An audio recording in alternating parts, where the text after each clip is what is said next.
In the Walmart parking lot, a 95-year-old veteran was about to face viral humiliation. Frank Morrison, a D-Day paratrooper, encountered teenager Tyler Jenkins filming his struggle with a walker.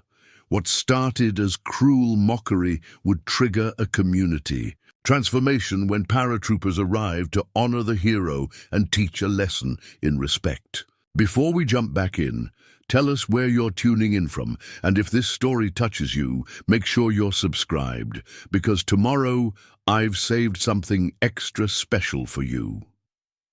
Frank Morrison's hands moved with practiced precision as he laid out his clothes for the day. At 95, his movements had slowed considerably, but the deliberate care remained, a remnant of military discipline that had never left him, not in 79 years since he'd first learned to prepare. His gear for inspection. The khaki slacks came first, pressed sharp despite his arthritic fingers struggling with the iron.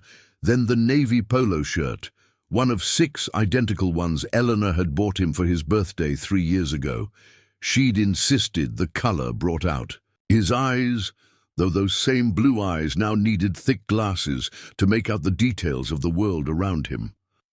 On the nightstand beside his bed, 2 photographs waited in their silver frames. The first showed Eleanor on their wedding day in 1947, her smile radiant beneath her veil, his own face young and unmarked by the weight of what he'd seen in France. The second photograph was older, more fragile, 9 young paratroopers standing before a C-47 transport plane, their faces painted with camouflage, parachutes strapped to their backs. Operation Overlord, June 6, 1944. Frank's finger traced the glass over the wartime photo, stopping at each face. Thompson, Miller, Rodriguez, Kowalski, Williams, O'Connor, Mitchell, Patterson, and himself, barely 21, trying to look brave for the camera. Of the 9 men in that photograph, only Frank remained to remember their names. "Another Tuesday, old soldier," he murmured to the photographs, a ritual as established as everything else in his carefully ordered life. Eleanor's picture seemed to smile back at him, while the young paratroopers stood frozen in time, forever ready for a mission that had ended badly for most of them. The shopping list had been prepared the night before, written in Frank's careful handwriting on a piece of paper torn from the notepad Eleanor had kept by the telephone. Milk, bread, eggs, coffee, frozen dinners, the provisions of a man living alone, eating without joy, but maintaining the discipline of regular meals, because that's what Eleanor would have wanted. Frank clipped his wallet to his belt with a chain Eleanor had given him for their 50th anniversary, a practical gift from a practical woman who'd watched too many elderly men fumble through their pockets in checkout lines. The keys to his ancient Ford pickup came next, though the short drive to Walmart taxed his reflexes more each week. The truck started on the 3rd try, its engine coughing like an old man clearing his throat. Frank adjusted the rearview mirror, with the same attention he'd once given to checking his equipment before a jump. Old habits. They'd kept him alive in the war, and they kept him functional now, in the quieter battle of aging. Normandy, Oklahoma, wasn't much to look at. A farming community of 8,000 souls that had been slowly shrinking since the 1980s. The irony of the town's name wasn't lost on Frank, though he'd never mentioned it to anyone. This Normandy was flat wheat fields and grain elevators, not the cliffs and hedgerows where he'd learned what courage actually cost. Walmart sat at the edge of town, like a blue and grey monument to commerce, its parking lot half empty on a Tuesday morning. Frank parked in his usual spot, close enough to the entrance that his walker wouldn't be too much of a burden, far enough from the store that he didn't feel like he was taking spaces from people who needed them more. The automatic doors whooshed, open with a blast of air conditioning that made him grateful for the light jacket Eleanor had always insisted he wear, even in summer. Inside, the store hummed with the quiet activity of mid-morning shoppers, mostly older folks like himself, a few young mothers with children, the occasional worker on a break. "Morning, Mr. Morrison," called Maggie O'Brien from behind the customer service counter. Her voice carried the warm familiarity of 15 years of weekly interactions, though Frank knew she was probably the only employee who still remembered when he'd shopped here with Eleanor. "Morning, Maggie," Frank replied, raising one hand in a careful wave. His voice carried the slight rasp of age, but the tone remained steady, authoritative. "Once a sergeant, always a sergeant," Eleanor used to say. Frank navigated the store with practiced efficiency, his walker's wheels squeaking softly against the polished floor. He knew where everything was, had walked these aisles so many times that muscle memory guided him past the displays and promotional items that changed weekly but never seemed to offer anything he actually needed. The dairy section required careful maneuvering around a display of yogurt cups, and Frank paused to let a young mother with twins in her cart pass by. She nodded politely, the way people did with elderly strangers, but without recognition. Frank preferred it that way. He'd had enough recognition for several lifetimes. At the bread aisle, Frank encountered his first real challenge of the day. The whole wheat loaf he preferred sat on the second shelf, just high enough that reaching it required him to steady himself against his walker and stretch carefully upward. His arthritic fingers managed to grasp the plastic bag, but for a moment his balance wavered. "You all right there, sir?" asked a teenage girl who'd been walking past with what appeared to be her homework spread across a notebook balanced on her books. Amanda Coleman. Frank recognized her from church, though he couldn't remember if they'd ever actually spoken. "Just fine, thank you," Frank replied, settling the bread into his cart with the dignity of a man who'd learned to accept help gracefully, but still preferred to manage on his own when possible. Amanda lingered for a moment, seeming to want to say something more, but then hurried away toward the school supplies section. Frank watched her go, noting the careful way she'd offered assistance. Not presumptuous, not condescending, good parents probably, the kind who taught their children to notice when others needed help. Frank continued his methodical progress through the store, unaware that he'd drawn different attention from a group of teenagers who'd entered through the grocery entrance with the casual swagger of young people who'd never learned that the world didn't revolve around their entertainment. Tyler Jenkins stood 6'2" in his Letterman jacket, his phone already recording as he surveyed the store like a predator looking for content. His followers on TikTok expected daily posts, and the pressure to deliver something engaging, something that would go viral, had become as much a part of his routine as Frank's careful preparation for these weekly trips. "Dude, this place is dead," muttered one of Tyler's companions, a smaller boy whose primary function seemed to be laughing at Tyler's jokes and holding additional phones for different camera angles. "That's what makes it perfect," Tyler replied, his voice carrying the confidence of someone who'd never faced real consequences for his actions. "Nobody expects anything interesting to happen here." Frank Morrison, 95 years old, carefully navigating toward the frozen food section with his walker and his shopping list, had no idea he was about to become exactly the kind of content Tyler Jenkins was looking for. Frank Morrison, 95 years old, carefully navigating toward the frozen food section with his walker and his shopping list, had no idea he was about to become exactly the kind of content Tyler Jenkins was looking for. Tyler's predatory gaze had locked onto Frank the moment the elderly veteran had struggled to reach the bread. There was something about the old man's careful movements, his obvious vulnerability, that triggered Tyler's instincts for viral content. Here was someone who couldn't fight back, couldn't run away, couldn't do anything but endure whatever Tyler decided to dish out.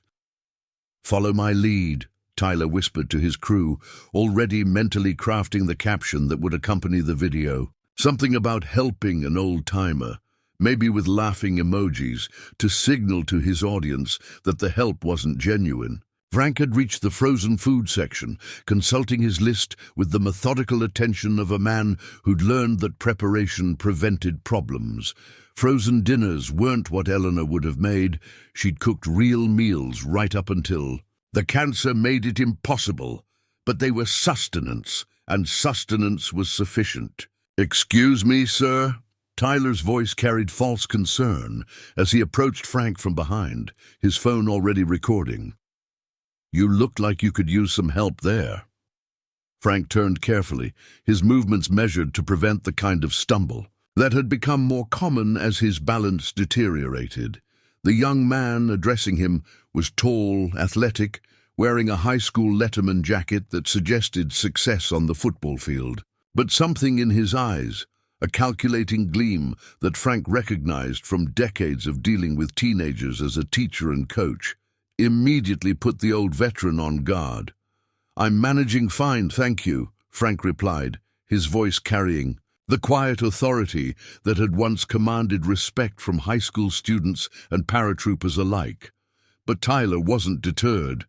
If anything, Frank's polite dismissal only encouraged him. The old man's dignity, his obvious attempt to maintain independence despite his physical limitations, was exactly what would make the video funny to Tyler's audience. "Oh, come on now," Tyler said, stepping closer and positioning himself so his friends could film from multiple angles. "My grandpa's about your age, and he always needs help reaching stuff. Nothing wrong with accepting a little assistance." Tyler's companions snickered at the word assistance, understanding the coded cruelty in their leader's tone. Madison Taylor hung back slightly, her cheerleader's instincts for social dynamics telling her that something uncomfortable was about to happen, but lacking the courage to voice her unease. Frank's grip tightened on his walker as Tyler reached past him toward the freezer, making an exaggerated show of helping that was clearly more about the performance than any genuine assistance. "See, now you just have to move a little slower when you're—" Tyler paused dramatically, letting his phone capture Frank's obvious discomfort. "Experienced." The word hung in the air like a slap. Not old, not elderly, but experienced. A carefully chosen term that sounded respectful on the surface, while dripping with condescension underneath. Frank felt heat rise in his cheeks, the familiar burn of humiliation that he hadn't experienced since his schoolyard days 90 years ago. But his voice remained steady when he spoke. "Young man, I've been taking care of myself since before you were born." "Oh, I bet you have," Tyler replied, his voice gaining confidence as his phone continued recording. "Back when dinosaurs roamed the earth, right, guys?" The laughter from Tyler's crew was sharp and cruel, designed to cut. Frank tried to move away, to continue his shopping with whatever dignity he could maintain, but Tyler smoothly repositioned himself to block the old man's path. Wait, don't go yet," Tyler said, his false friendliness becoming more obviously false with each word. "I'm just trying to be helpful here. Maybe you could show us how they did things back in the old days?" Tyler began mimicking Frank's careful, measured gait, exaggerating the way the elderly veteran gripped his walker for balance. The imitation was cruel and precise, capturing Frank's physical limitations and turning them into entertainment for an invisible audience of social media followers. "Like this, right?" Tyler continued his performance, hunching over slightly and speaking in a quavering voice that was nothing like Frank's steady tone. "Back in my day, we walked 15 miles to school, uphill both ways, fighting off saber-toothed tigers."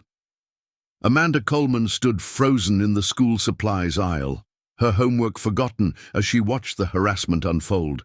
Every instinct screamed at her to intervene, to tell Tyler to stop, to help the elderly man who was clearly being tormented for someone else's entertainment. But the social calculus of high school held her paralyzed.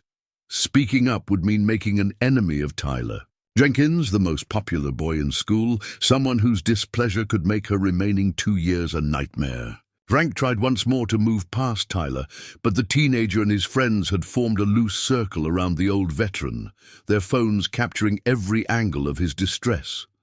The fluorescent lights of the store seemed to grow brighter, more exposing, as Frank realized, that his humiliation was being recorded for posterity. "Please," Frank said quietly, the word carrying decades of dignity that Tyler's generation had never learned to recognize. "Let me finish my shopping." "Oh, you're not done yet?" Tyler's grin widened as he sensed his audience responding to the content. "What else is on that list? Maybe we can help you read it. I know sometimes the eyes go when you get really, really old." Frank's hands trembled slightly as he clutched his shopping list, not from age, but from the effort required to maintain his composure in the face of calculated cruelty. Behind his thick glasses, his blue eyes, the same eyes that had seen the beaches of Normandy, that had watched good men die for something greater than themselves, reflected a pain that had nothing to do with physical infirmity. Maggie O'Brien finally noticed the commotion from her position at the customer service counter. Her experienced eye immediately recognized the dynamic playing out in the frozen food section. Young predators circling an elderly victim, phones recording what they thought was harmless fun, but what she knew was systematic humiliation. She began moving toward the group, her manager's authority already mobilizing, but she was too far away to prevent Tyler from delivering his final devastating blow. "Hey, everybody," Tyler announced to his phone, his voice carrying clearly through. "The Quiet Store. Say hi to the Walking History Museum, probably fought in World War I, maybe the Civil War." The laughter that followed was sharp enough to cut, and Frank Morrison, who had jumped into Nazi-occupied France at 21, who had held dying friends in his arms, who had somehow survived when better men hadn't, felt something inside him break that had nothing to do with bones or muscles. Tyler hit post on his phone with the satisfied smile of someone who just created content that would generate thousands of views, completely unaware that he'd just humiliated a legend. Part 3. Going viral. Tyler hit post on his phone with the satisfied smile of someone who just created content that would generate thousands of views, completely unaware that he'd just humiliated a legend. Within minutes, the video began its digital journey across the interconnected web of social media platforms. Tyler's TikTok followers were the first to see it. Teenagers who lived for the dopamine hit of viral content, who measured their days in likes and shares and comments that validated their existence in ways their parents' generation couldn't understand. "OMG, Tyler, this is hilarious," came the first comment, followed by a stream of crying, laughing emojis and fire symbols that indicated approval in the strange hieroglyphics of Generation Z. But social media algorithms don't distinguish between cruel laughter and righteous outrage. They only recognize engagement. As Tyler's video began accumulating views, it spread beyond his immediate circle, reaching audiences he'd never intended to entertain. Derek Morrison was reviewing quarterly reports in his glass-walled office in Oklahoma City when his phone buzzed. With the notification, his co-worker Janet had tagged him in a Facebook post with the caption, "Isn't this your grandfather?" Derek's coffee grew cold as he watched his grandfather, Frank Morrison, the man who'd raised him summers while his parents worked, the quiet hero who'd never talked much about the war, being mocked by teenagers for their entertainment. The video had been shared to Facebook from TikTok, already accumulating hundreds of views and comments that ranged from cruel amusement to growing indignation. Derek's hands shook as he called his wife Jennifer, the phone ringing endlessly while his mind processed what he'd just witnessed. When she finally answered, her voice bright with the busy energy of her nursing shift, Derek could barely form the words. "Jenny, some kids at Walmart. They filmed Grandpa. They're making fun of him online." 300 miles away at Fort Bragg, Master Sergeant Rebecca Thompson was grabbing lunch between training exercises when the video appeared on her feed. It had been shared by a veterans Facebook group with a simple caption, This is how we treat our heroes. Rebecca stopped chewing her sandwich as she recognized something in the elderly man's bearing that the cruel teenagers had missed entirely. The way he carried himself despite his age, the military precision in his movements, the quiet dignity under attack. This wasn't just any old man. She shared the video to the 82nd Airborne Association page with her own comment. "Anyone recognize this veteran? He's being disrespected, and we need to know who he is." The response was immediate and overwhelming. Within 20 minutes, 3 different members had identified Frank Morrison, combat veteran, D-Day survivor, ATC 2nd Airborne, 505th Parachute Infantry Regiment, one of the last living members of the unit that had jumped into Normandy on June the 6th, 1944. "Jesus Christ," Rebecca whispered, reading Frank's service record that someone had posted. In the comments, Distinguished Service Cross, Bronze Star with V device, Purple Heart, Combat Infantry Badge. The decorations told a story of extraordinary heroism that Tyler Jenkins couldn't have imagined. Back in Normandy, Oklahoma, Frank sat in his living room, still shaken from the morning's humiliation. He'd completed his shopping with whatever dignity he could muster after Maggie O'Brien had intervened. But the encounter had left him feeling exposed and vulnerable in ways that had nothing to do with his physical limitations. He hadn't told Jennifer about the incident when she'd called to check on him, partly from embarrassment and partly from the old soldier's instinct to handle his own problems. But the memory of those young faces, lit by the glow of their phones, as they recorded his distress, played on repeat in his mind. Frank didn't understand social media, didn't know that his humiliation was being shared and reshared across platforms, spreading to audiences that would soon include people who knew exactly who he was and what he'd sacrificed for his country. Amanda Coleman sat in her bedroom, her homework forgotten as guilt gnawed at her conscience. She'd witnessed an act of cruelty and done nothing to stop it. The memory of Frank's quiet dignity under attack, his simple request to be left alone, haunted her in ways that Tyler's video apparently didn't haunt him. She'd seen Tyler post the video during lunch, watched their classmates laugh and share it, adding their own cruel commentary. Madison Taylor had been among the sharers, though Amanda noticed she'd done so without comment, as if even Tyler's girlfriend was uncomfortable with the content. At the Normandy High School football facility, Coach Robert Anderson was reviewing game tape when his phone started buzzing with notifications. Multiple people were tagging him in shares of Tyler's video, and Anderson's stomach dropped as he recognized both his star quarterback and the elderly man being mocked, Frank Morrison. Coach Anderson knew that name, knew the legend, even if he'd never connected it to the quiet old man he occasionally saw around town. Anderson's father had served in Korea, had told stories about the D-Day veterans who'd trained the next generation of paratroopers. Frank Morrison wasn't just any veteran, he was military royalty. The coach's jaw tightened as he watched Tyler's performance, seeing past the teenager's cruel charisma to the fundamental failure of character it represented. This wasn't just bullying an elderly man. This was disrespecting a genuine American hero. Pastor Bill Jackson received the first call at 3:47 p.m. Mrs. Patterson from the Church Ladies Auxiliary had seen the video on Facebook and recognized Frank from Sunday services. "Pastor Jackson, you need to see this.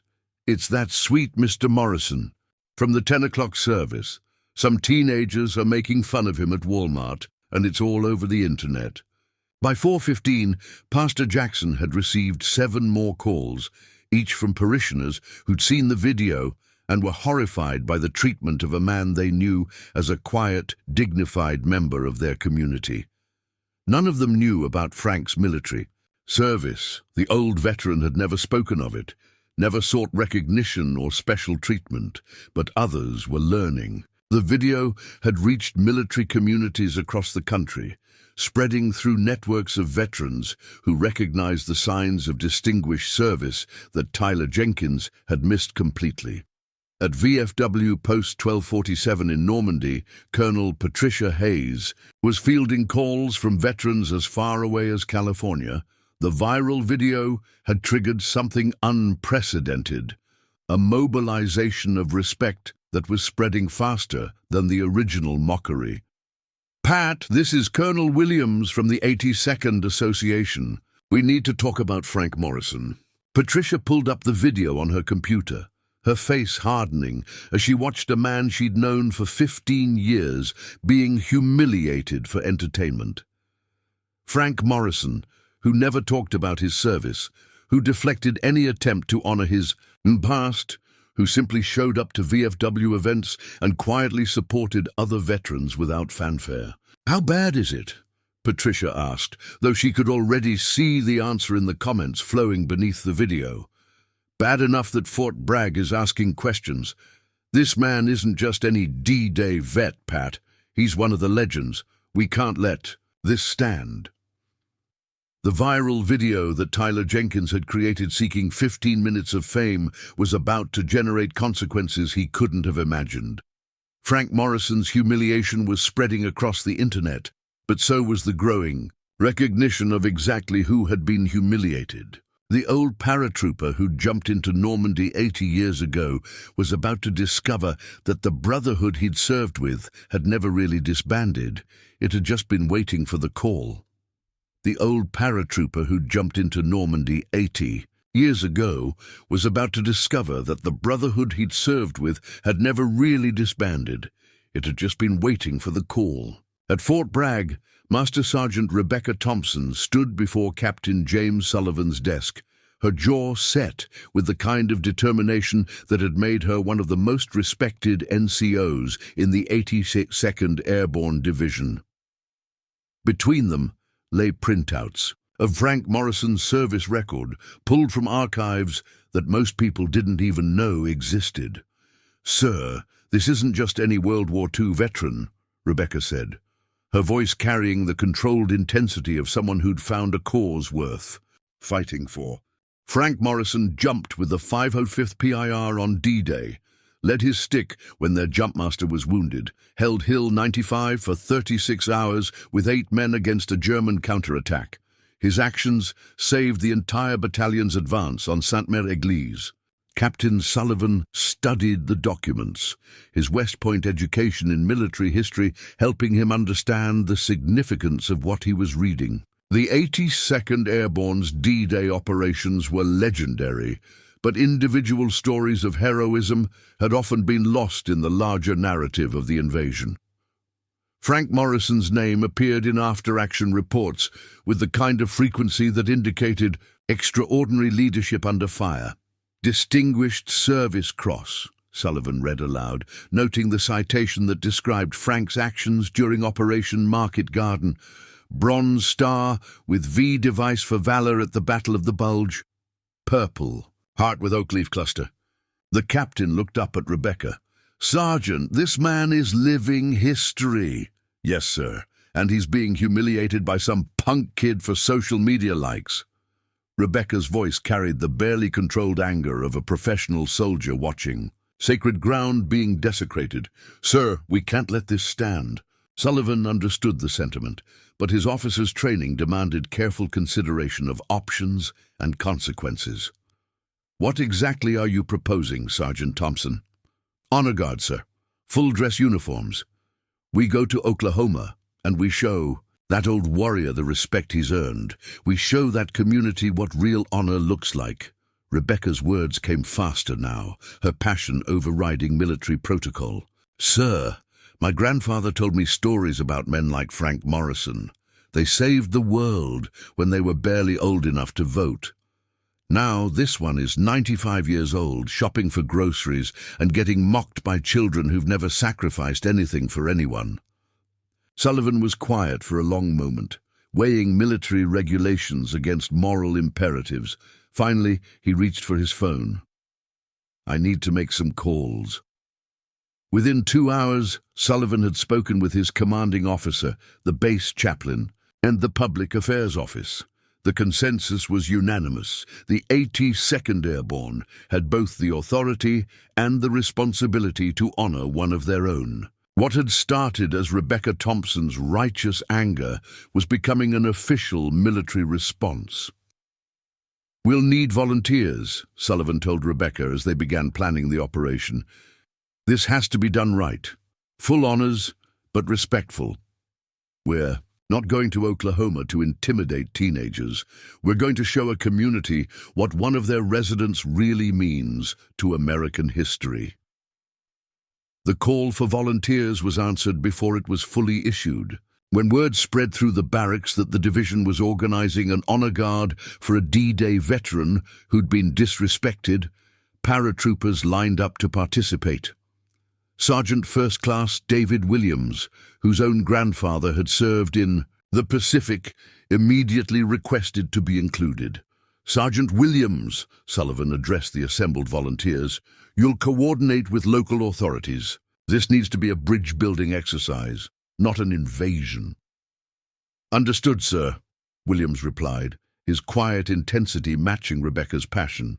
"My family's from small-town America. I know how to handle this."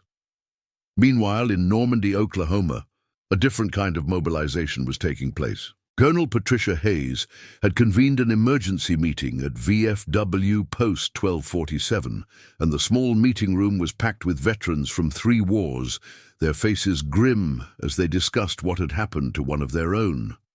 "Frank Morrison never talks about his service," said Harold Chen, a Vietnam veteran who'd known Frank for 20 years. "Man comes to every event, supports every cause, never asks for anything. And this is how the community treats him?" "It's not the community," corrected Patricia Hayes, her command voice filling the room. "It's some spoiled kid who doesn't understand what respect means. But it's become the community's problem now."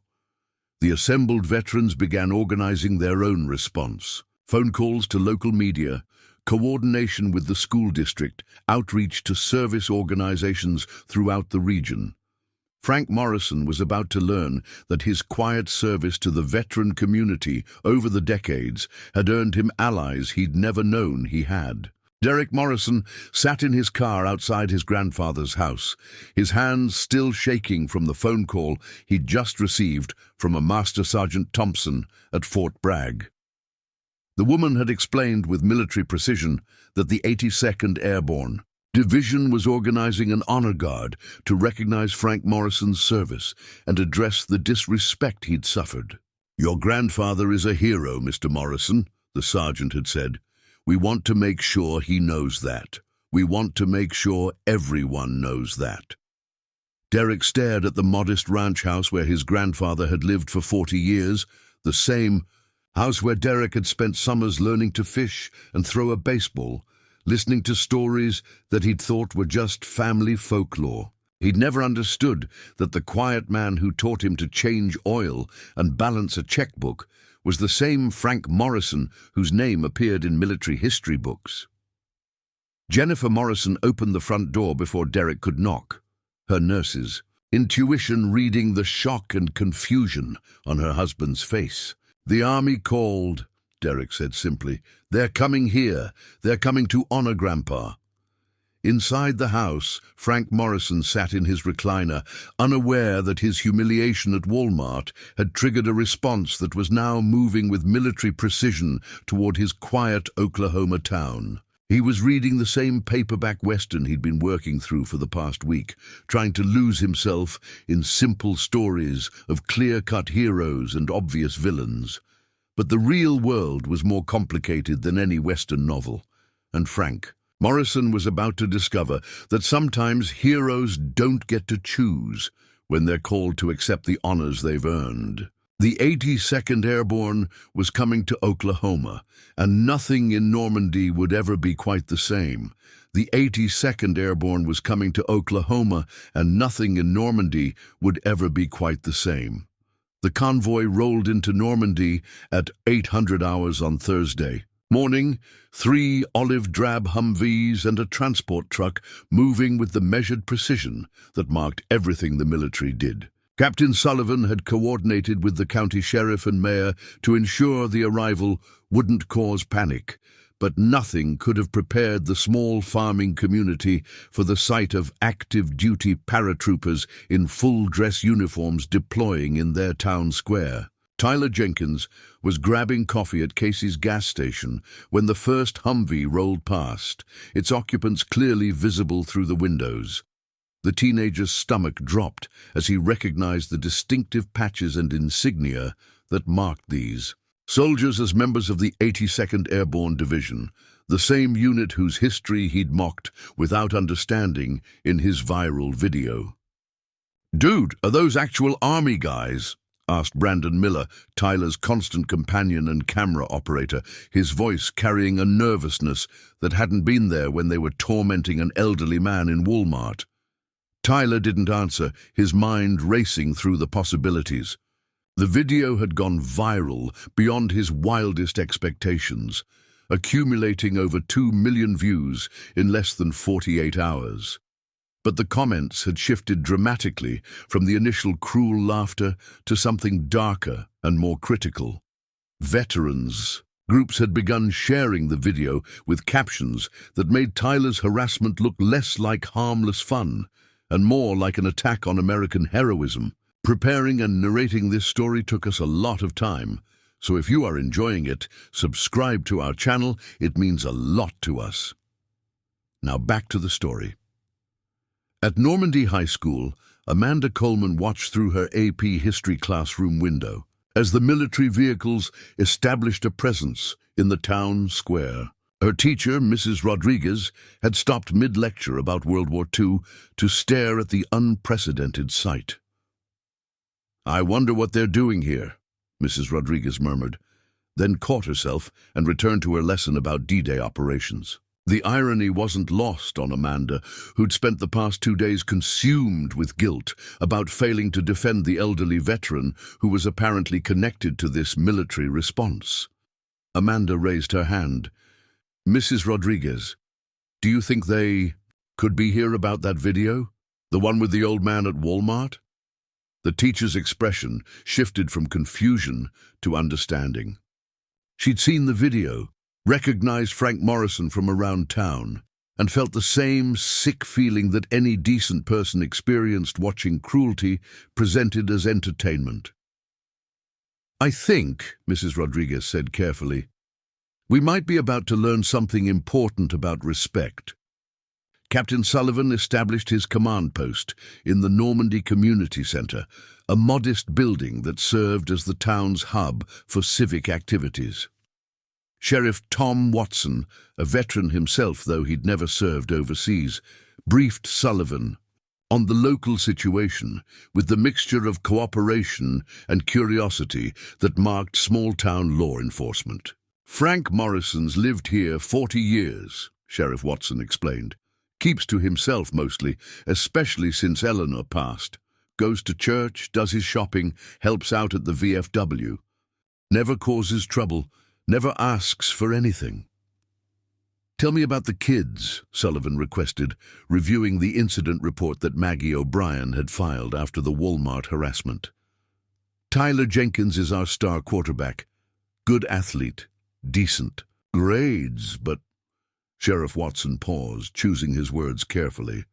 "Kid's got an attitude, parents are lawyers, got money, always been able to buy their way out of consequences. This might be the first time Tyler's faced something he can't charm or lawyer his way around." Sergeant First Class David Williams coordinated the advance team that would make contact with Frank Morrison. Williams understood small-town dynamics better than most, having grown up in rural Kansas where everyone knew everyone and news traveled faster than social media. Williams's first stop was the VFW post, where Colonel Patricia Hayes waited with a contingent of local veterans. The meeting was formal but warm, marked by the mutual respect that connected warriors across generations and conflicts. "Colonel Hayes," Williams said, offering a crisp salute that Patricia returned with obvious pride. We're here to honor Sergeant Morrison and hopefully teach this community something about the men who served before us." "Frank doesn't know you're coming," Patricia warned. "Man's humble to a fault. Spent 40 years deflecting any attempts to recognize his service. You might have to convince him to accept your honors." Williams nodded. He'd dealt with veterans like Frank Morrison before, men whose service had been so extraordinary that they couldn't believe they deserved recognition for simply doing their duty. The greatest heroes, Williams had learned, were often the most reluctant to accept heroism. At Frank Morrison's house, Derek and Jennifer were struggling with their own preparation for the unprecedented visit. Derek had spent the morning going through boxes of his grandfather's belongings that had been stored in the garage since Eleanor's death, discovering medals and citations that Frank had never displayed, commendations that told stories Derek had never heard. "Look at this," Derek said, showing Jennifer a faded photograph of 9 young paratroopers standing before a C-47 transport plane. "That's Grandpa, right there, 21 years old, about to jump into Nazi-occupied France."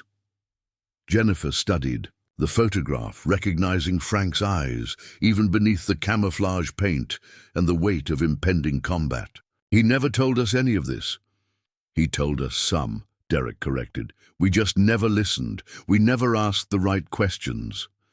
Frank Morrison sat in his living room, unaware that his quiet life was about to be transformed by the very service. He'd spent decades trying to forget.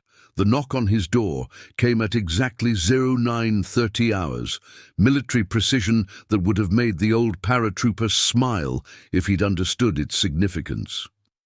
Derek opened the door to find Sergeant Williams and 2 other soldiers in dress uniforms, their bearing respectful but unmistakably official. "Sir, we're looking for Sergeant Frank Morrison, 505th Parachute Infantry Regiment, 82nd Airborne Division," Williams said, his voice carrying the formal courtesy of an official military notification.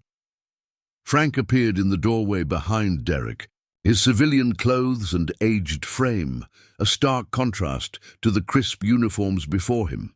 But his posture straightened automatically, muscle memory responding to the presence of active duty soldiers.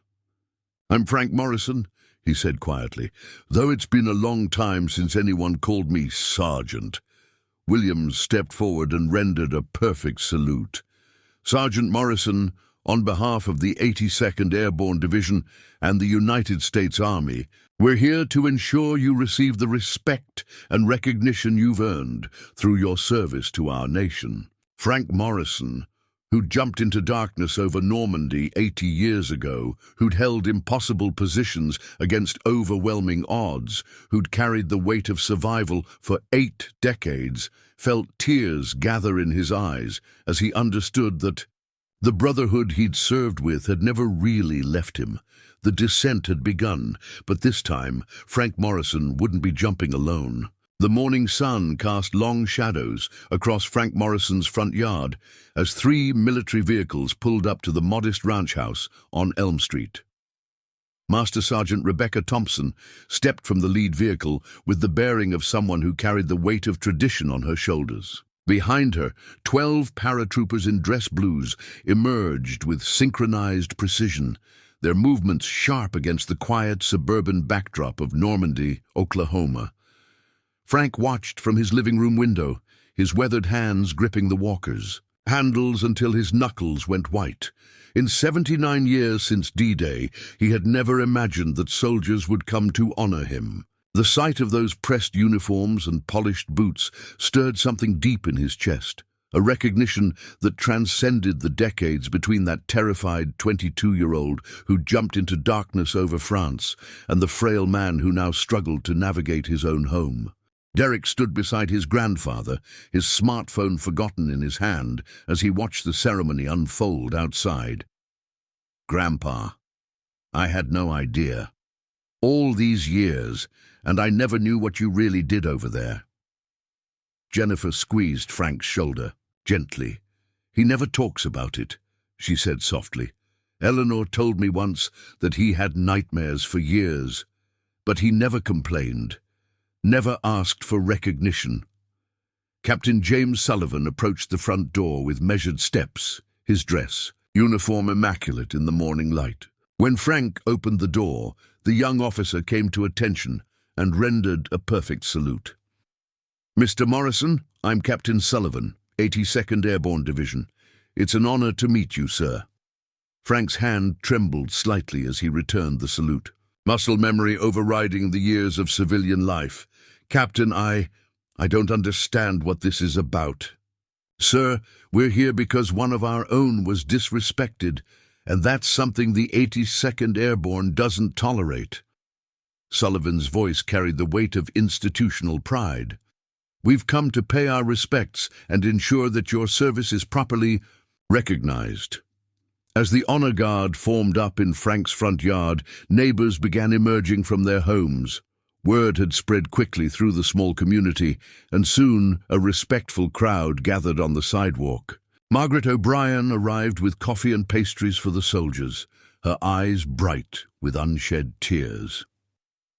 Pastor Jackson positioned himself where he could help facilitate between the military ceremony and the curious civilians. Rebecca Thompson stepped forward holding a leather folder. "Mr. Morrison, I've brought something for you." She opened the folder to reveal a certificate of appreciation from the current commanding general of the 82nd Airborne Division. "Sir, your actions on D-Day and throughout Operation Market Garden have become part of our regimental lore. Young paratroopers still hear about Frank Jump Morrison during their training."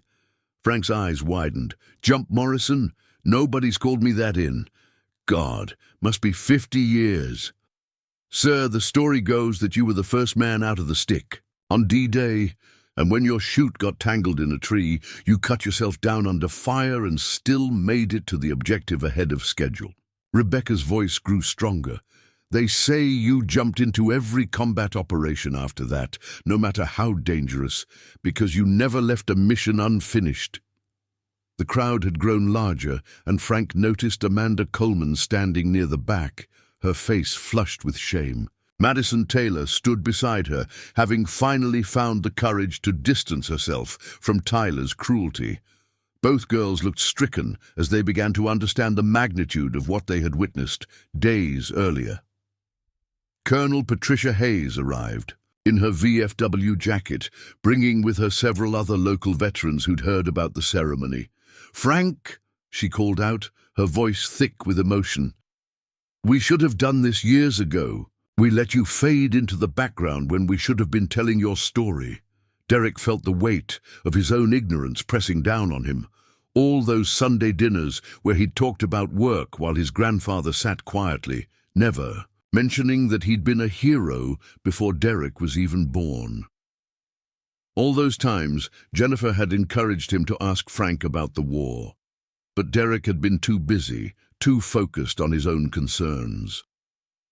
Frank accepted the certificate with shaking hands, then looked up at the assembled soldiers. "I wasn't alone over there, had good men with me. Most of them didn't make it home." His voice cracked slightly. "Charlie Brennan took shrapnel in his chest, saving a wounded medic.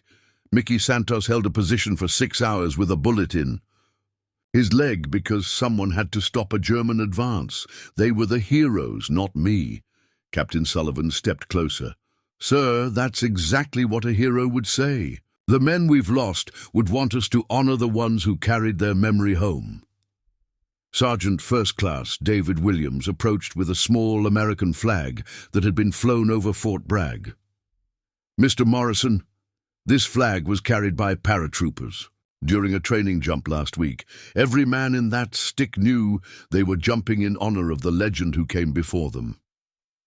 As Frank accepted the flag, his composure finally broke.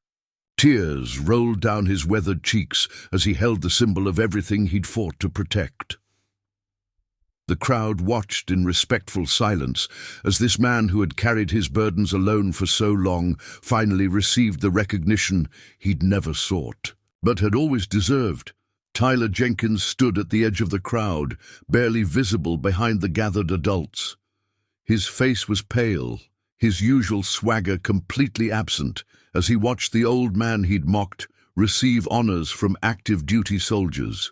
The phone that had seemed so important just days ago hung uselessly in his hand, its power to humiliate suddenly insignificant compared to the real-world consequences of his actions. Rebecca Thompson addressed the crowd. "Ladies and gentlemen, you have a treasure in your community. Frank Morrison represents the finest traditions of American service, quiet courage, selfless sacrifice, and the strength to carry on when carrying on seems impossible. We came here to honor him, but we're leaving humbled by his example."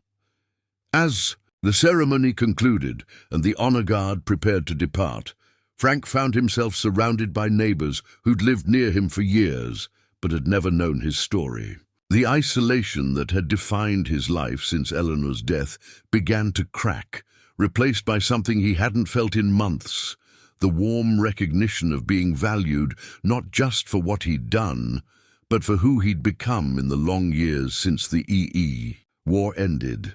The soldiers had come to restore Frank's dignity, but they'd accomplished something more. They'd reminded an entire community what honor looked like when it was lived quietly, without fanfare, for 79 years running. The weight of consequence settled over Tyler Jenkins like a suffocating blanket as he stood in Principal Morrison's office Monday morning, 3 days after watching Frank Morrison receive honors from active duty soldiers. The irony of sharing a last name with the man he'd humiliated wasn't lost on him, though any relation was distant enough that Tyler had never made the connection until now. "Suspended for 1 week, Principal Morrison said, sliding the disciplinary paperwork across his desk. "But that's just the beginning, Tyler. The school board has mandated community service, 60 hours at the local VFW, supervised by Colonel Hayes. Coach Anderson has also informed me that you're off the football team, pending completion of a character development program." Tyler's parents sat flanked beside him, their faces masks of barely controlled anger, not at the school's decision, but at their son whose cruelty had become a source of community shame. His mother, Tyler Jenkins, hadn't spoken to him since Saturday morning when neighbors began calling to express their disgust. His father, corporate attorney Marcus Jenkins, had spent the weekend fielding calls from clients who'd seen the viral video and questioned whether they wanted to be represented by someone who'd raised such a son. "The community service starts tomorrow," Principal Morrison continued. "Colonel Hayes will explain your duties, but I understand you'll be helping with maintenance, assisting elderly veterans, and learning about military history. Consider it educational." Tyler nodded mutely, his usual defiance crushed under the weight of public scrutiny. The video that had briefly made him internet famous now felt like a millstone around his neck. Comments that had initially praised his savage roasting of an old man had shifted dramatically once Frank's identity became known. Now Tyler was the villain in a story about disrespecting a war hero, and social media had turned its merciless gaze on him. An hour later, Tyler found himself standing outside the VFW hall, a modest brick building that he'd driven past hundreds of times without a second thought.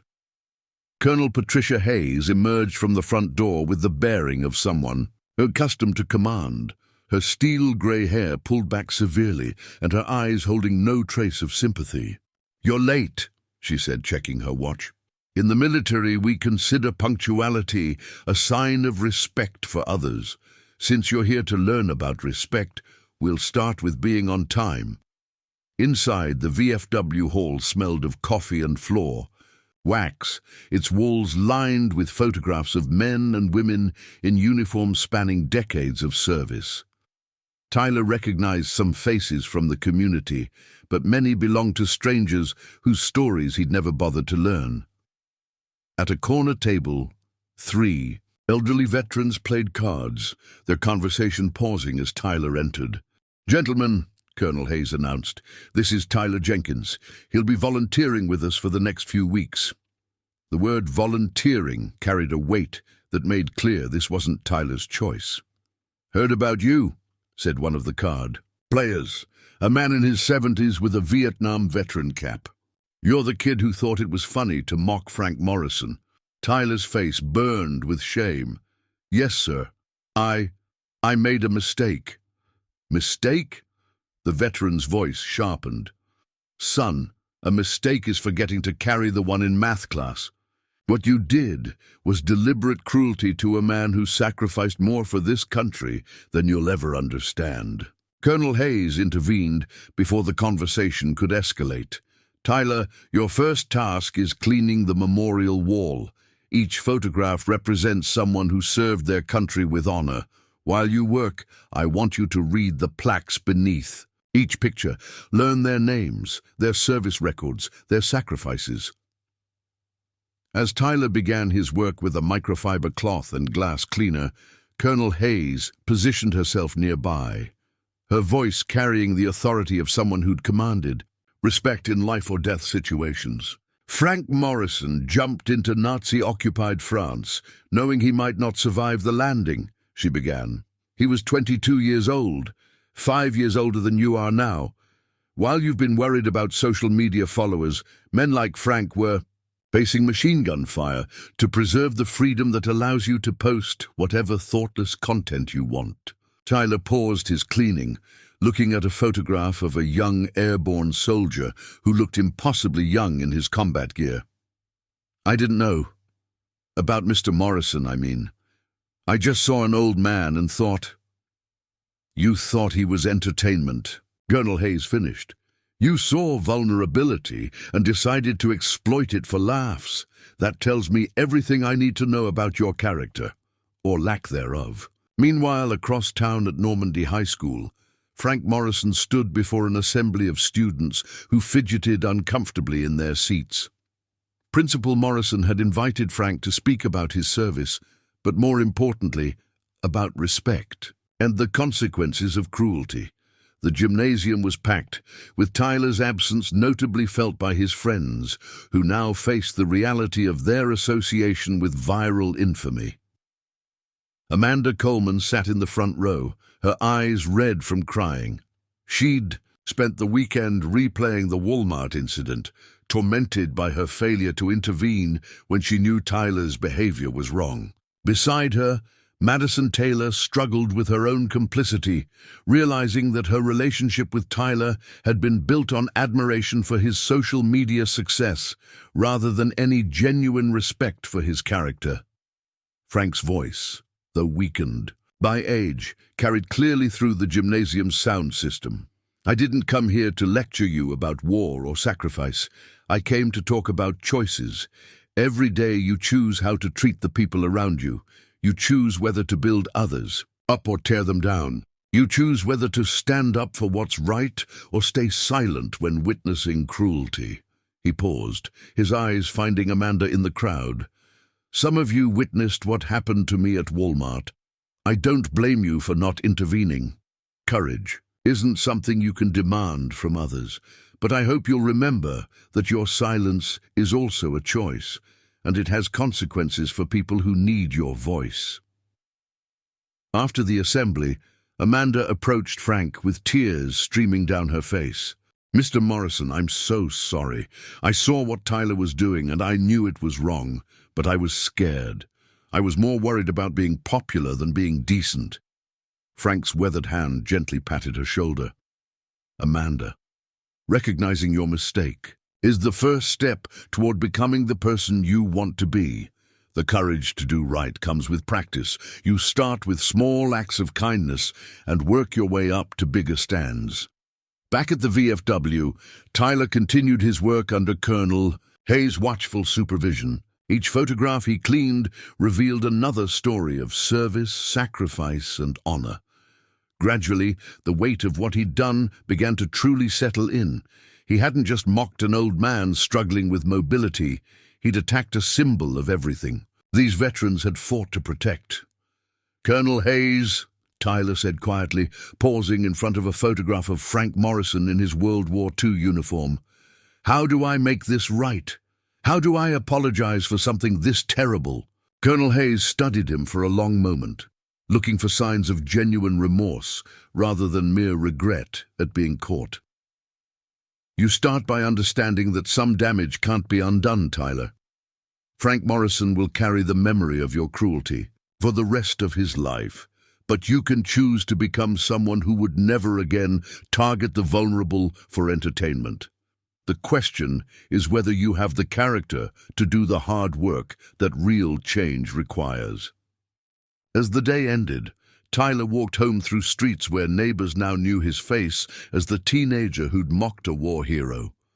The viral fame he'd craved had transformed into viral shame, and for the first time in his life, he understood that actions carried consequences beyond his ability to control or manipulate. The reckoning had begun, and Tyler Jenkins was finally learning what accountability looked like.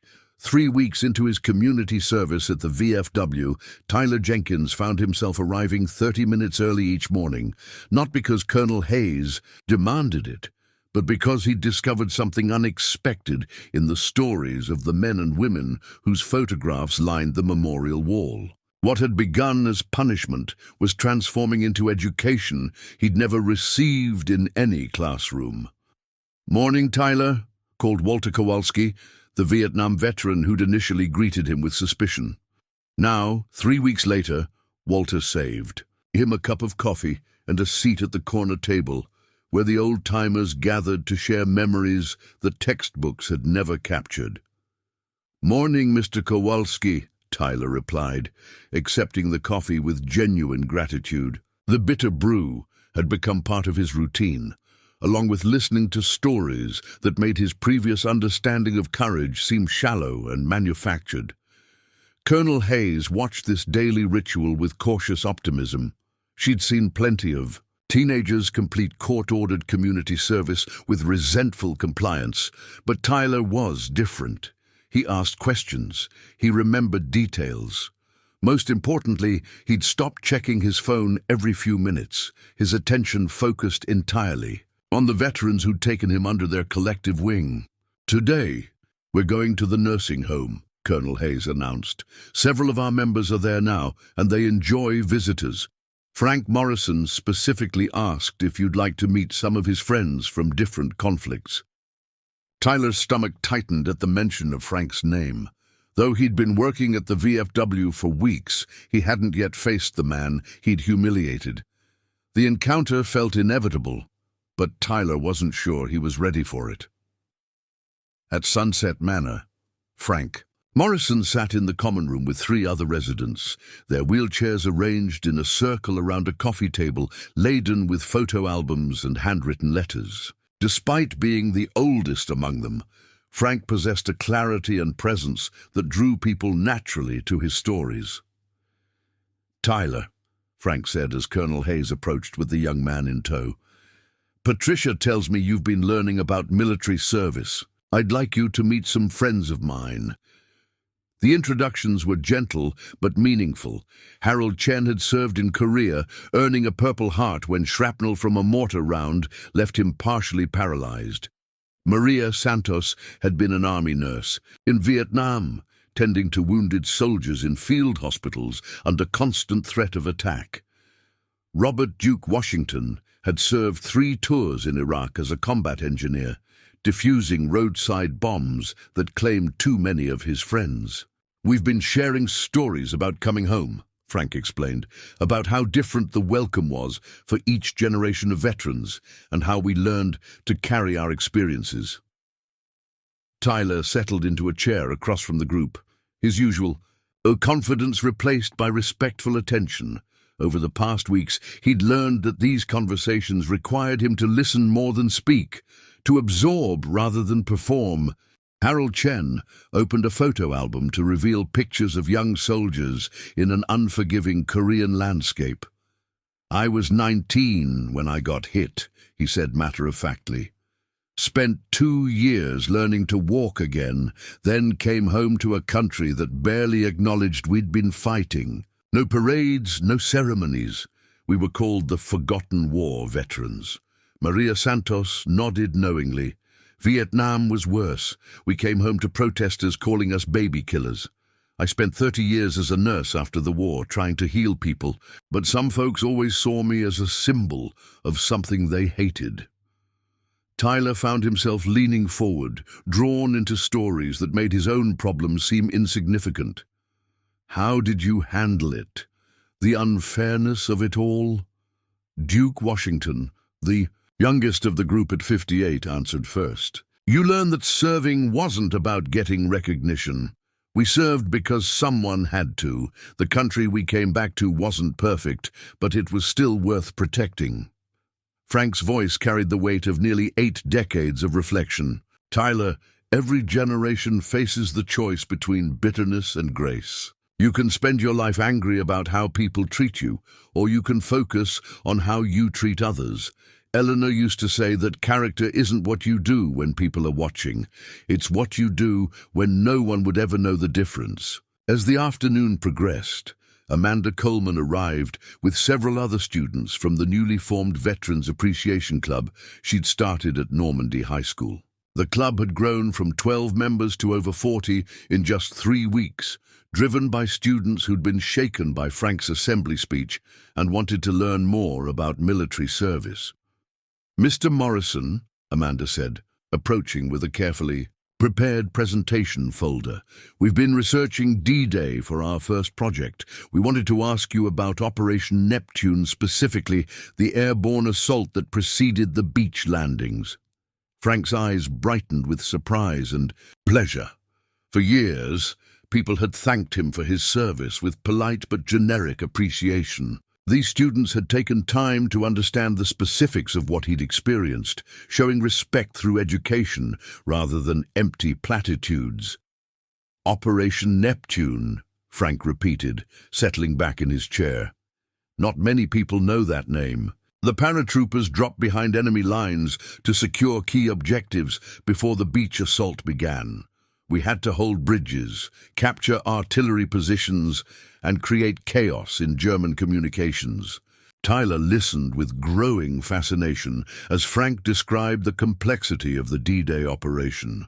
The old man he'd once seen as frail and confused was revealing tactical knowledge and strategic thinking that impressed even the teenagers who'd grown up on military video games. The thing about that night, Frank continued, was that everything went wrong according to plan. We were scattered all over the French countryside, separated from our units, fighting with whoever we could find. But that chaos worked in our favor. The Germans couldn't predict our movements because we didn't know where we were going either. Amanda took careful notes, asking follow-up questions that demonstrated genuine interest rather than mere academic obligation. Tyler realized that what he'd initially seen as weakness in Frank's careful movements was actually the evidence of strength that had endured far longer than Tyler had been alive. Later, as the nursing home visit concluded, Frank approached Tyler, privately. Patricia tells me you've been asking good questions at the VFW, learning about service and sacrifice. Tyler felt his throat tighten with emotions he'd never learned to express. Mr. Morrison, I owe you an apology that goes deeper than words. What I did was cruel and ignorant, and I understand now that I wasn't just mocking an old man. I was attacking everything you represent. Frank studied Tyler's face for signs of sincerity versus practiced manipulation. What he saw was a young man genuinely grappling with the weight of his actions. Tyler, the fact that you're here, doing this, work, asking these questions, that matters more than any apology. The question isn't whether you can undo what happened. The question is who you choose to become from this point forward. As Tyler left the nursing home that evening, he carried with him stories that had changed his understanding of courage, sacrifice, and character. The viral fame he'd once craved seemed childish compared to the quiet dignity these veterans had maintained through decades of service and civilian life. The education he was receiving had nothing to do with curriculum or grades. It was about learning what it meant to be a man worthy of the freedoms others had died to protect.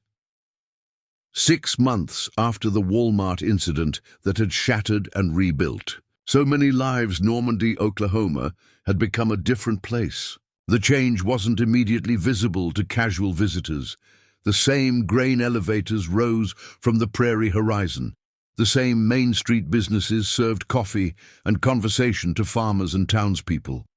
But beneath the surface, something fundamental had shifted in how the community understood respect, service, and the bonds that connected generations. Tyler Jenkins stood before the bathroom mirror in his family home, adjusting the tie he'd learned to knot properly during his extended time at the VFW.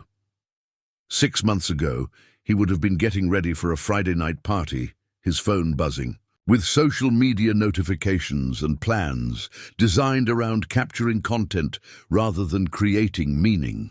Now, he was preparing for the Veterans Appreciation Dinner that had become Normandy's most anticipated community event. His room, once dominated by gaming equipment and social media fame memorabilia, now displayed something different. A framed photograph sat on his desk, Tyler standing beside Frank Morrison at the VFW, both men wearing matching American Legion caps. Frank had presented Tyler with the cap after he'd completed his required community service, but chosen to continue volunteering. Anyway, the old veteran had said it represented Tyler's commitment to serving something larger than himself. "Tyler, are you ready?" his mother called from downstairs. Sarah Jenkins had watched her son's transformation with a mixture of relief and parental pride, tempered by the knowledge that it had taken public humiliation to teach lessons she'd failed to instill at home. The family had undergone its own reckoning, recognizing that Tyler's cruelty hadn't emerged in a vacuum, but from years of prioritizing achievement over character. At the high school gymnasium, Amanda Coleman supervised the final preparations for the evening's program. The Veterans Appreciation Club she'd founded had evolved into something far beyond her initial vision. What had started as 12 students seeking to understand military service now included 43 members who'd organized fundraisers, oral history projects, and mentorship programs connecting young people with local veterans. "The flowers look perfect on table 7, she called to Madison Taylor, who was making final adjustments to the centerpieces. Madison had found her own path to redemption through service, using her organizational skills to coordinate volunteer efforts rather than social media campaigns. Her relationship with Tyler had ended months ago, but they'd developed a different kind of respect for each other through their shared work with veterans. The transformation in Amanda was perhaps the most dramatic. 6 months ago, she'd been a high-achieving student, paralyzed by peer pressure and social expectations. Now she wore her West Point acceptance letter like a badge of honor, having been inspired by Frank's stories and the examples of service she'd encountered through the Veterans Club. Her parents, initially concerned about her military aspirations, had come to understand that their daughter had found her calling through witnessing both the worst and best of human behavior. "Amanda," Frank Morrison said as he entered the gymnasium with the assistance of his walker, "this is magnificent. Eleanor would have loved to see young people honoring service this way." Frank himself had undergone a transformation that surprised everyone, including his own family. The man who'd lived in relative isolation since his wife's death had become the heart of Normandy's veteran community. His weekly speaking engagements at the high school had evolved into a regular program where he shared not just war stories, but lessons about resilience, character, and the importance of serving others. Derek Morrison arrived with Jennifer. Their relationship with Frank fundamentally changed by the events of 6 months ago. Derek had taken a leave of absence from his tech company to spend concentrated time with his grandfather, recording hours of interviews about Frank's service and civilian life. What had begun as family obligation had become genuine connection, with Derek finally understanding the depth of wisdom and experience that his grandfather carried. "Grandpa," Derek said, helping Frank to his reserved seat at the head table. Channel 4 wants to do a follow-up story about the community changes. Are you up for another interview? Frank chuckled, his eyes twinkling with newfound energy. At my age, I'm just grateful people want to listen to an old man's stories. If it helps other communities understand the value of respecting their veterans, I'm happy to talk. The national media attention had been unexpected, but largely positive. The story of a viral video's transformation from cruelty to community healing had resonated across the country, inspiring similar programs in other towns. Military leaders had cited Normandy as an example of how civilian-military relationships could be strengthened through education and mutual respect. Master Sergeant Rebecca Thompson arrived in dress uniform, representing the ongoing partnership between Fort Bragg and Normandy schools. The military education program she'd helped establish had become a model for other communities, showing how active duty personnel could contribute to civilian education about military service and values. Frank, Rebecca said, approaching with obvious affection for the old veteran, I have something for you. She presented him with a shadow box containing the medals he'd earned during World War II, officially replaced after the originals had been lost in a house fire years earlier. The 82nd Airborne Association wanted to ensure your service was properly documented for future generations. Colonel Patricia Hayes watched the evening's preparations with satisfaction tempered by realism. The VFW had seen a dramatic increase in community support and volunteer participation, but she understood that sustaining this level of engagement would require continued effort. The real test would come when the novelty wore off and the community had to choose whether supporting veterans was a temporary enthusiasm or a permanent value. Tyler approached the microphone for sound check, his confidence now rooted in substance rather than performance. He'd been selected to speak at the dinner not because of his past cruelty, but because of his genuine transformation and his ability to connect with other young people who struggled with questions of purpose and character. Testing, he said into the microphone, then paused, looking out at the gathering crowd. 6 months ago, he would have seen an audience to be entertained or impressed. Now he saw individual stories, veterans who'd carried burdens in silence, families who'd sacrificed for military service, and young people searching for meaning in an age of social media superficiality. Pastor Bill Jackson arrived with several members of his congregation, representing the faith community's embrace of the Veterans Program. The church had become a meeting place for support groups, and Jackson had integrated lessons about service and sacrifice into his regular sermons. The spiritual dimension of healing, both for Tyler and for the community, had been an unexpected but crucial element in the transformation. As the evening began, the gymnasium filled with a remarkable cross-section of the community. Farmers sat beside business owners, teenagers mingled respectfully with elderly veterans, and military families shared tables with civilians who'd never had direct connection to military service. The event had become a celebration not just of veterans, but of the values that military service represented: duty, honor, sacrifice, and commitment to something greater than individual interest. Coach Robert Anderson, who'd implemented a character education program based on military values throughout the athletic department, served as master of ceremonies.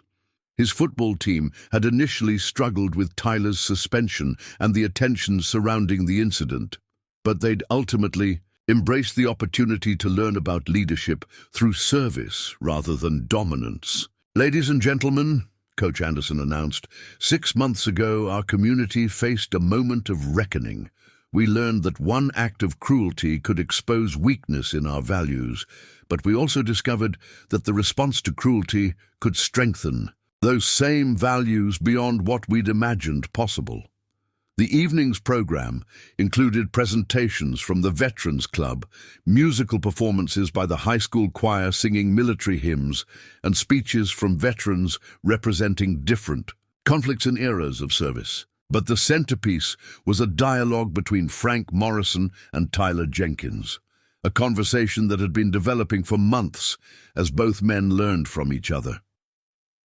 "Tyler," Frank said as they shared the stage, "when you first approached me at Walmart 6 months ago, I saw a young man who'd lost his way. Tonight, I see someone who's found his purpose through service to others. What changed?" Tyler's response was measured and thoughtful, reflecting months of genuine self-examination. "Mr. Morrison, I think I was looking for meaning in all the wrong places. I thought significance came from getting attention, from being noticed and admired, but working with veterans taught me that real significance comes from what you contribute to others, especially people who've already given so much." He paused, looking out at the audience that included many of his former classmates. "I spent years trying to be somebody important, but I was defining importance all wrong. These veterans showed me that importance isn't about how many people know your name. It's about whether the people who know your name can count on your character." Frank nodded approvingly. "Eleanor used to say that reputation is what people think of you, but character is what God knows about you. Military service teaches you that character is what matters when everything else is stripped away, when you're cold, scared, and responsible for other people's lives." The conversation continued for nearly an hour, covering topics from social media responsibility to the importance of mentorship, from the value of service to the meaning of sacrifice. The audience listened with rapt attention, understanding that they were witnessing something rare, a genuine exchange between generations about values that transcended age and circumstance. As the evening concluded, several unexpected announcements demonstrated the lasting impact of the community's transformation. Derek Morrison revealed the establishment of the Frank Morrison Scholarship Fund, providing financial assistance for local students pursuing military service or careers in public service. Amanda Coleman announced her acceptance to West Point and her intention to return to Normandy after her military service to continue working with veterans. Most surprisingly, Tyler Jenkins announced his own decision to enlist in the Army after graduation, inspired by the examples of service he'd encountered over the past 6 months. The young man who'd once mocked a war hero now sought to follow in the footsteps of those he'd learned to respect. The transformation was complete not just for individuals, but for an entire community that had discovered its capacity for growth, healing, and renewed commitment to honoring those who'd served. The viral video that had begun as an act of cruelty had become the catalyst for widespread positive change that would influence Normandy for generations to come.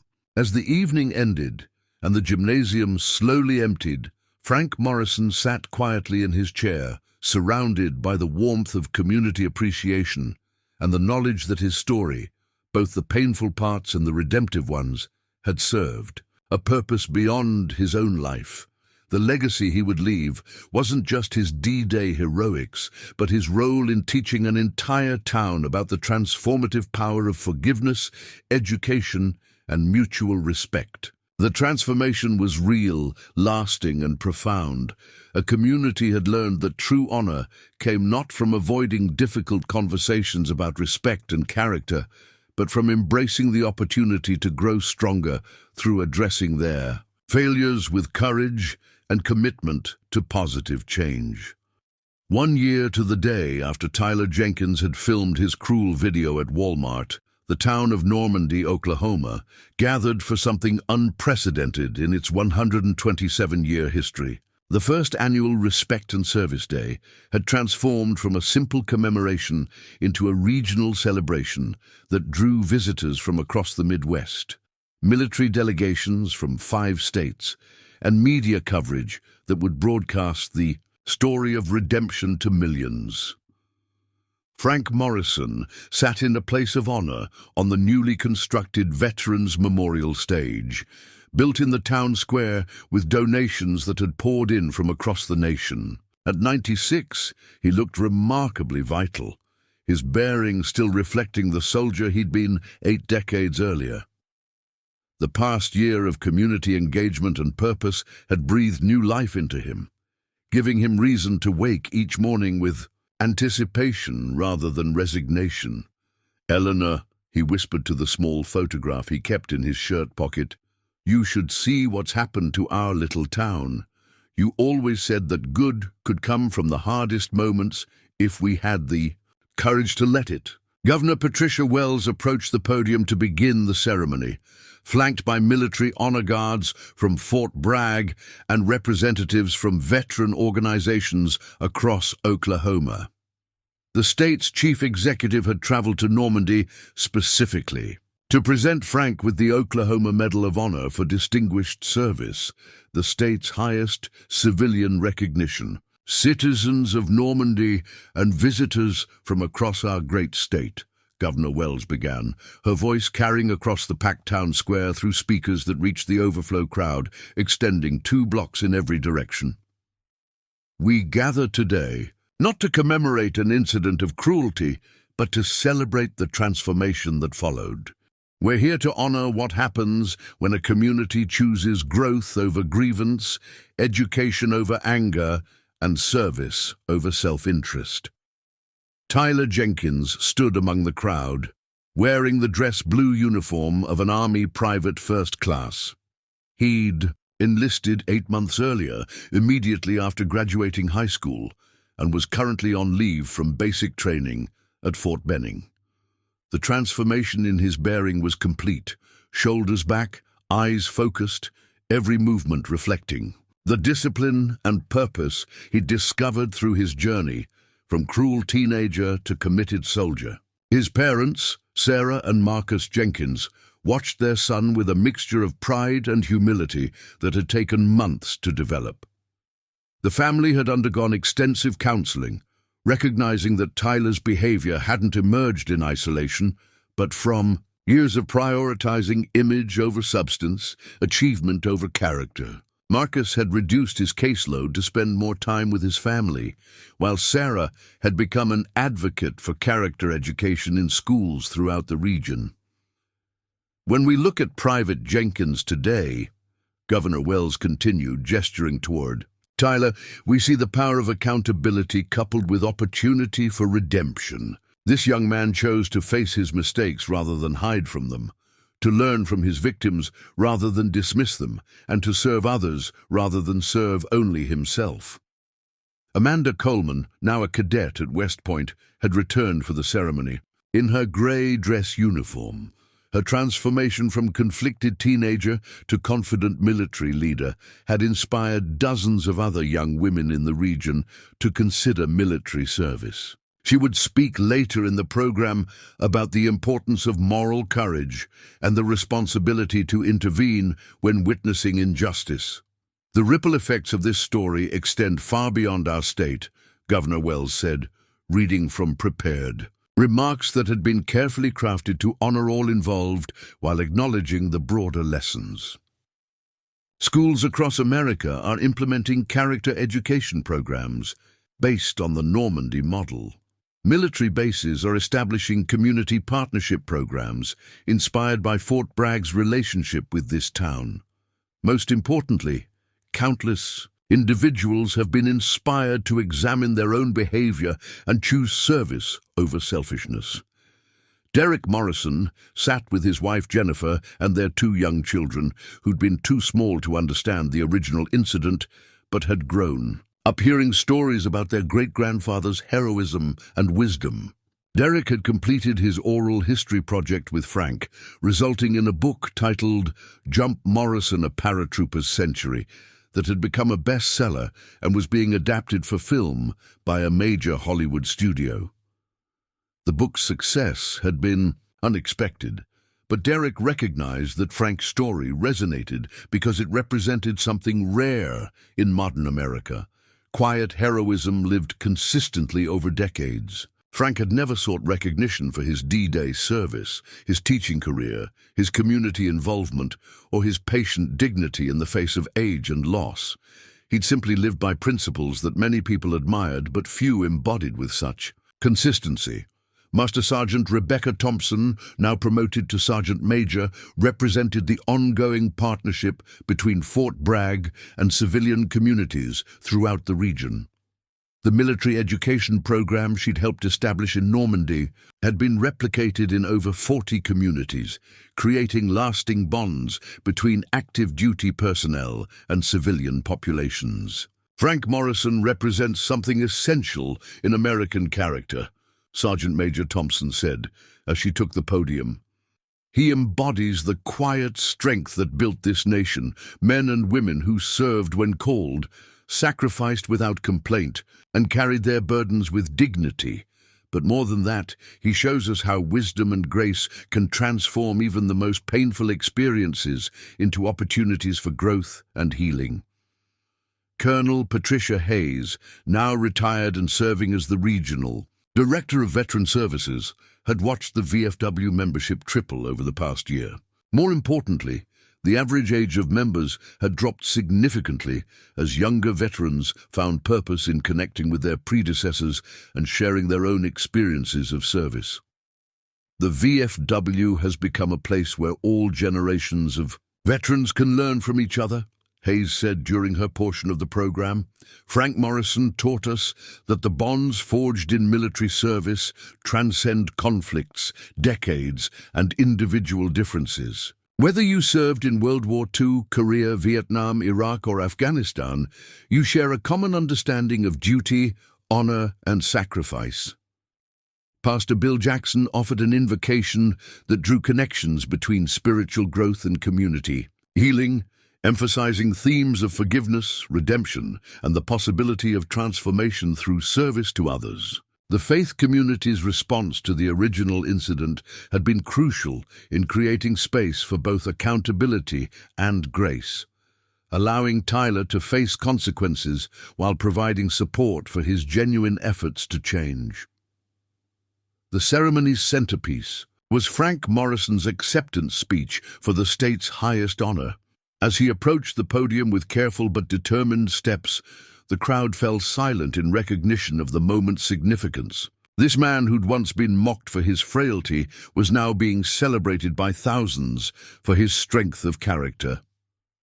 Governor Wells, distinguished guests, neighbors, and friends, Frank began, his voice still carrying the authority that had commanded respect in classrooms for 37 years. I accept this honor not for myself, but for all the men and women who served alongside me and never made it home to receive recognition. Charlie Brennan, Mickey Santos, Jimmy Rodriguez, and thousands of others who gave their lives so that we could gather here today in freedom.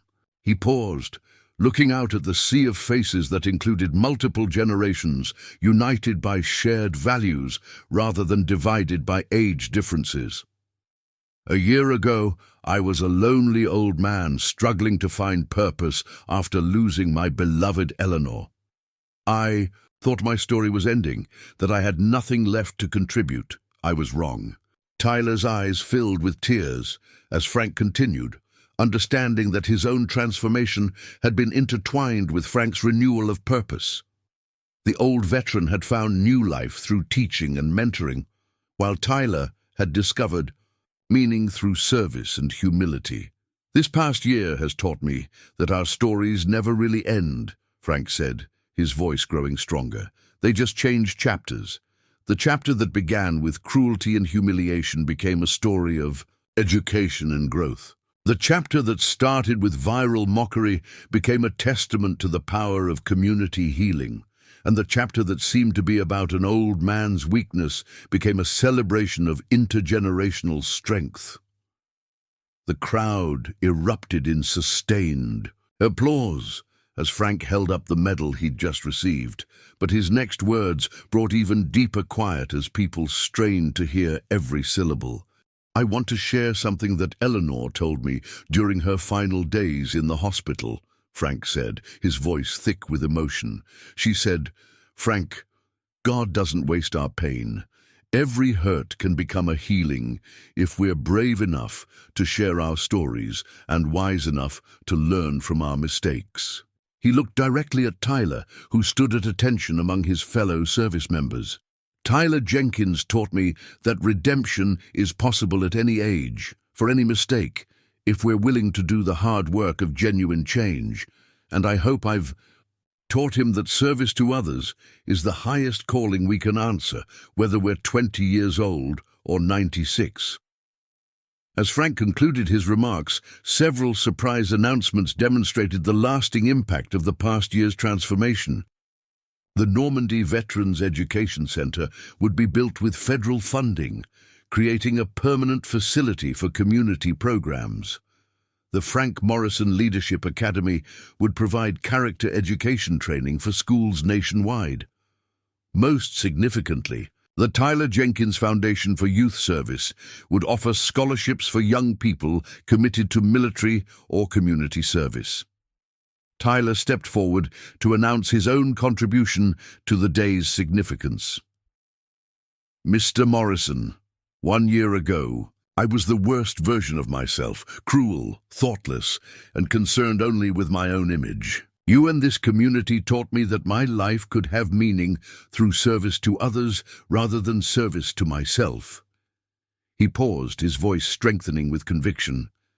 I've decided to make the Army my career.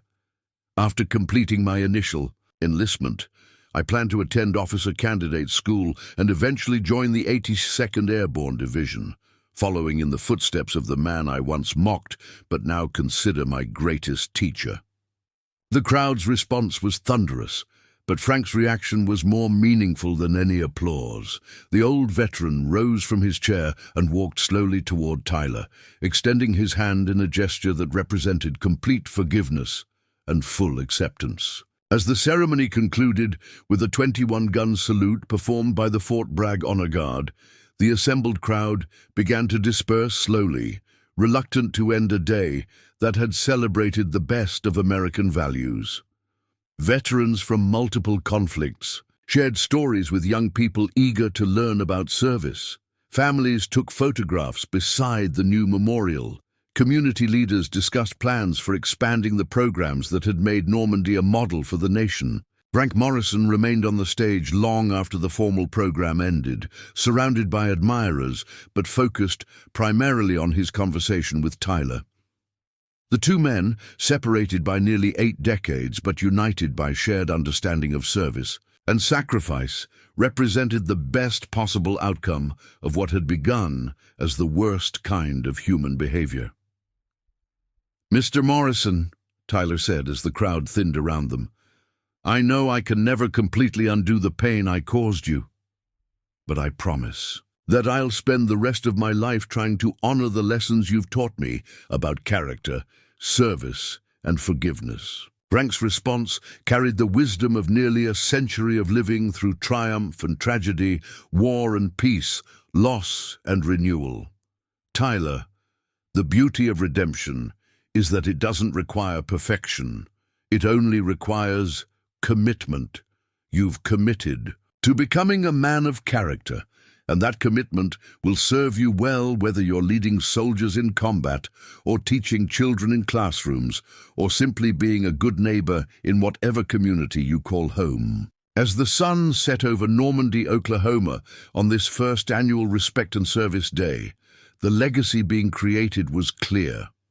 A single act of cruelty had been transformed into an ongoing celebration of the values that make communities strong: respect for elders, honor for service, accountability for mistakes, and commitment to continuous growth.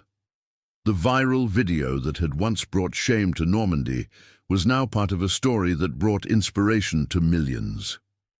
Frank Morrison's legacy extended far beyond his D-Day heroics, to include his role as teacher, mentor, and example of grace under pressure. Tyler Jenkins had learned that true influence comes not from social media followers, but from positive impact on others' lives. Most importantly, an entire community had discovered that its response to crisis could define its character more powerfully. Then the crisis itself. Normandy, Oklahoma, had chosen growth over grievance, education over anger, and service over self-interest. In doing so, they'd created a legacy that would inspire future generations to choose courage over comfort, wisdom over winning, and love over likes. The transformation was complete, but the legacy was just beginning. Up next, you've got two more standout stories right on your screen. If this one hit the mark, you won't want to pass these up. Just click and check them out. And don't forget to subscribe and turn on the notification bell so you don't miss any upload from us.